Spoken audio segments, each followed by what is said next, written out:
Muy buenas tardes. A continuación vamos a realizar una breve presentación de lo que es anatomía y patología frecuente de hombro y brazo. Los integrantes son Andrea Pérez, Gonzalo Romero y Byron Ulloa. Bueno, entonces primero vamos a nombrar los 4 compartimientos que componen el miembro superior. El primero es la cintura escapular, el segundo es el brazo, el tercero es el antebrazo y el cuarto es la mano. Nosotros nos vamos a enfocar básicamente en el compartimiento de cintura escapular y del brazo. Entonces el hombro básicamente está compuesto de 3 estructuras óseas, que son la clavícula, la escápula y la epífisis proximal del húmero. Entonces, la clavícula. La clavícula es un hueso largo con forma de S itálica, se puede apreciar ahí, se ubica en la parte anterosuperior del tórax y posee básicamente una cara superior, una cara inferior, un borde anterior y un borde posterior. Además posee un extremo esternal y otro extremo acromial. Con respecto a la escápula, podemos decir que es un hueso grande y plano. Se ubica en la parte posterior o dorsolateral del tórax. Conecta principalmente con el húmero y la clavícula. Bueno, los reparos más importantes de la escápula son la fosa subescapular, la cavidad glenoidea, el tubérculo supraclenoideo e infraclenoideo. Acá tenemos el proceso coracoides. Hacia posterior tenemos la espina de la escápula. En la parte superior de la espina vamos a tener la fosa supraespinosa y en la parte inferior la fosa infraespinosa. Acá de color morado se puede apreciar el ápex acromial y de color lila o celeste se puede apreciar el acromion.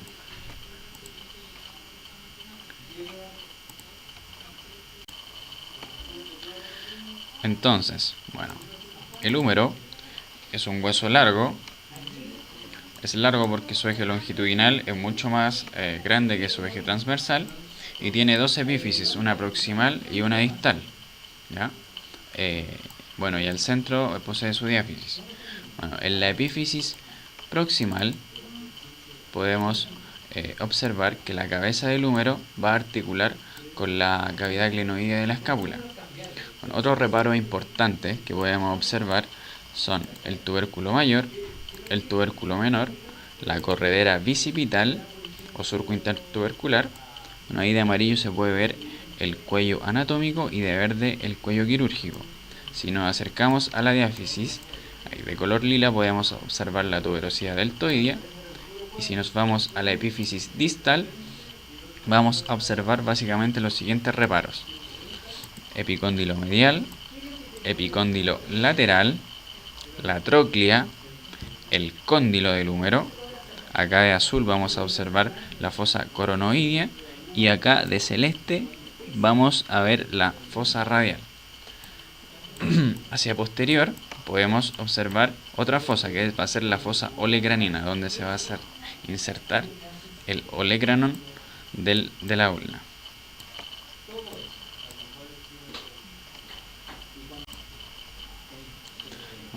Esos son los reparos más importantes del húmero. Ahora vamos a ver los músculos que conforman ambos compartimientos de cintura escapular y de brazo. Dentro de los músculos podemos observar acá los del brazo, que es el bíceps braquial con su cabeza larga y su cabeza corta. Vamos a ocultar el pectoral y el deltoides. Entonces, el bíceps braquial, su cabeza larga, que pasa por la corredera bicipital y se inserta en el tubérculo supraclenoideo. Y tenemos también la cabeza corta, que se va a insertar en el proceso coracoides. Vamos a eliminar el bíceps braquial y nos vamos a encontrar con el músculo braquial y el músculo coracobraquial. Hacia posterior vamos a tener otro músculo importante, que es el tríceps braquial, con sus 3 cabezas. Aquí la cabeza lateral, la cabeza larga y por abajo acá la cabeza corta. Bueno, estas tres cabezas van a converger y se van a insertar en la tuberosidad olecraniana, que la vemos acá. Si nos vamos a los músculos de la cintura escapular, nos vamos a encontrar básicamente con el músculo redondo mayor, redondo menor, infraespinoso, supraespinoso. Bueno, el supraespinoso, infraespinoso y redondo menor, estos tres músculos van a formar parte del manguito rotador. Estos tres músculos aparte se van a insertar en el tubérculo mayor de la cabeza humeral. Pero tenemos otro músculo más que es importante, que lo podemos observar por anterior. Ese músculo es el músculo subescapular, que lo vamos a encontrar acá. Este músculo se va a insertar en el tubérculo menor de la cabeza humeral. Entonces, tenemos cuatro músculos que van a formar el manguito rotador, que es el subescapular, que está acá de celeste, supraespinoso, infraespinoso y redondo menor. Estos cuatro músculos son un conjunto que van a envolver la articulación glenohumeral, sosteniendo firmemente la cabeza del húmero en la cavidad glenoidea. Aparte, el manguito rotador es el principal estabilizador de la cintura escapular. Entonces, ya dicho los reparos anatómicos musculares, bueno, vamos a conversar un poquito sobre las articulaciones. Bueno, las articulaciones más esenciales de la cintura escapular van a ser la articulación coracoacromial. Bueno, aquí vamos a observar también el ligamento glenohumeral superior. Vamos a eliminar esto. La articulación el ligamento glenohumeral medio y el ligamento glenohumeral inferior. También vamos a encontrar el ligamento coracoclavicular, la porción del trapezoide, y el ligamento coracoclavicular, la porción conoidea.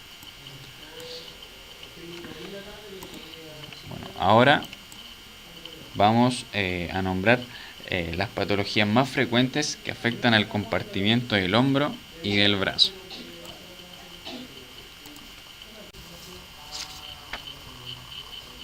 Ahora les vamos a hablar sobre las patologías traumáticas del tercio proximal del húmero. Primero tenemos las fracturas del tercio proximal del húmero, donde va a quedar afectado la cabeza, troquíter, cuello anatómico, troquín, cordera bicipital, cuello quirúrgico del húmero. Estas fracturas tienen como mecanismo de lesión más común las caídas con la extensión completa de esta extremidad. Estas fracturas pueden ser clasificadas según el desplazamiento que ocurra y la cantidad de segmentos anatómicos fracturados. Tenemos la de una parte, donde solamente hay un desplazamiento entre segmentos, el cual será mínimo o nulo. Luego tenemos el de dos partes, donde un solo segmento se va a desplazar. Como ejemplo tenemos esta fractura de una parte, donde aquí se puede ver que una cara anatómica se fracturó del troquíter en una proyección de hombro AP. Luego tenemos las fracturas de dos partes, donde solo un segmento se va a desplazar.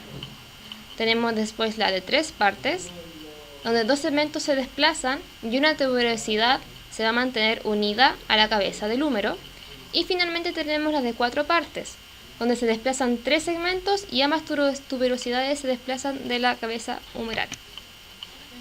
Aquí tenemos una fractura de dos partes, donde se puede ver que es una fractura conminuta del cuello quirúrgico, donde tenemos un segmento desplazado en esta proyección que es AP del hombro y una proyección lateral transtorácica.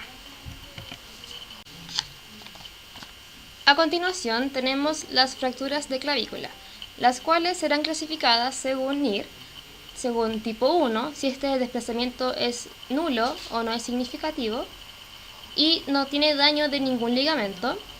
tipo 2, en el cual son desplazadas y afectan al ligamento coracoclavicular y al trapezoide, y tipo 3, el cual tiene un leve desplazamiento, afecta a la cara articular y los ligamentos quedan intactos. Aquí tenemos un ejemplo de una fractura del tercio distal tipo 1. Tipo 1 sin desplazamientos significativos y ligamentos sin daños. Esta es una proyección de clavícula AP.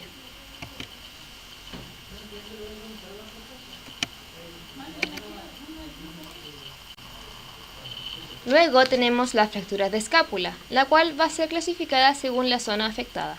Tenemos la zona del cuerpo de la escápula, el reborde glenoideo, su cuello anatómico, su cuello quirúrgico, la apófisis coracoides, la apófisis cromial o la espina de la escápula. Aquí podemos apreciar una fractura del cuerpo de la escápula, en esta proyección de escápula AP.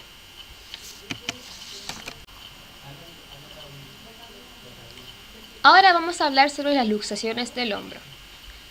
Aquí tenemos la imagen de un hombro en posición normal. Luego podemos ver un hombro en luxación anterior, en donde la cabeza humeral se va hacia anterior con respecto a la cavidad glenoidea. Este tipo de luxación es el 97% de los casos. Menos común tenemos la luxación posterior, donde la cabeza humeral se va a ir hacia posterior de la cavidad glenoidea. Este solamente siendo el 3% de los casos. Aquí podemos ver una luxación anterior, donde se puede ver que el húmero, la cabeza del húmero, queda hacia anterior de la cavidad glenoidea, en esta proyección de hombro Aulet. Aquí tenemos una luxación posterior, donde se puede ver nuevamente que el húmero va hacia la dirección posterior de la cavidad glenoidea. Otra vez una proyección Aulet. Por causa de estas luxaciones podemos encontrar tres tipos de lesiones. Las primeras dos, la de Hill-Sachs y de Bankart, son más comunes por las luxaciones anteriores. La de Hill-Sachs causando un daño en la zona posterolateral de la cabeza del húmero y la de Bankart causando un daño en la zona inferoanterior de la cavidad glenoidea. Luego tenemos el signo de la hendidura, la cual es más común en las luxaciones posterior, donde se ocurre por una fractura de compacta en la cabeza del húmero por el golpe en la luxación posterior. Ahora vamos a ver la luxación acromioclavicular, en donde se puede ver un evidente desplazamiento craneal del extremo distal de la clavícula y un ensanchamiento de la articulación acromioclavicular. Esto se ve dado por el corte de los ligamentos coracoclavicular y coracocromial. Aquí se puede observar en esta proyección de hombro AP. Ahora tenemos patologías de origen no traumático, como la calcificación del manguito rotador. Esta tiene una causa idiopática, pero se asocia a depósitos de cristales de calcio que se producen en pacientes de la tercera edad. Aquí se puede ver una parte radio opaca, donde se puede observar que son calcificaciones en el tendón del supraespinoso, en esta proyección de hombro AP.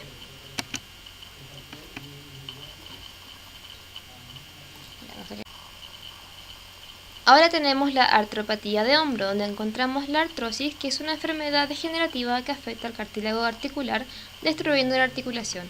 En la radiografía de hombro AP se puede ver por una disminución del espacio articular de la articulación glenohumeral.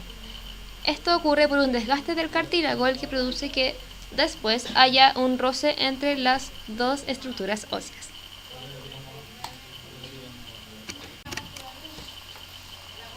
Bueno, esta ha sido nuestra presentación. Espero que les sea de utilidad. Muchas gracias por su atención. Gracias, profesor Euso.